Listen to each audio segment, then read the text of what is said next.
বন্ধুরা, তোমাদেরকে তো আমি দেখিয়েছি আমার মামাদের গাছের লেবু টেবু সব গাছ দেখিয়েছি। এবার চলো তোমাদেরকে দেখাই বেগুন গাছ। দেখো কত বেগুন গাছ চাষ করেছে, দেখো বেগুন আছে আর মাঝে মাঝে রয়েছে বিট কপি। এটাকে কি বলে? বিট কপি তো না, এটা হচ্ছে সাদা বিট, যাই হোক কিছু একটা হবে।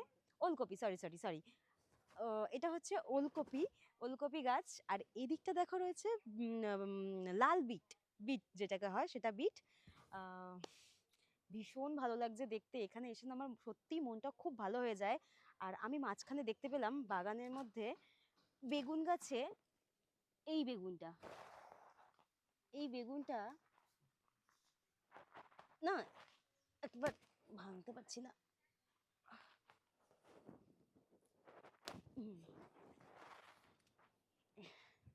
ইরি বাবারে, সবাই চাষ করেছে তো জল দিয়েছে, সব কাদা কাদা। এই বেগুনটাকে দেখো, এই বেগুনটাতে ইঁদুর খেয়ে ফেলেছে, তাই আমি এটাকে ভেঙে ফেললাম, নইলে সব। কোথায় মাইক চলছে? যাই হোক, বেগুনটা একবার দেখো, ইঁদুর খেয়ে ফেলেছে তাই আমি ভেঙে ফেললাম। আর গাছে এখন ছোট ছোট সব বেগুন হয়েছে, ছোট্ট ছোট্ট। এই যে দেখাও, ক্যামেরাম্যান একটু দেখাও, এই যে ছোট্ট বেগুন হয়েছে, এই যে, এই জন্য এগুলো ভাঙা যাবে না এখন। এটা আমি ভেঙে ফেললাম, যেহেতু এটা নষ্ট হয়ে গেছে তাই ভেঙে ফেললাম। তোমাদের এই গাছগুলো দেখতে কেমন লাগলো অবশ্যই কমেন্ট করে জানিও। টাটা।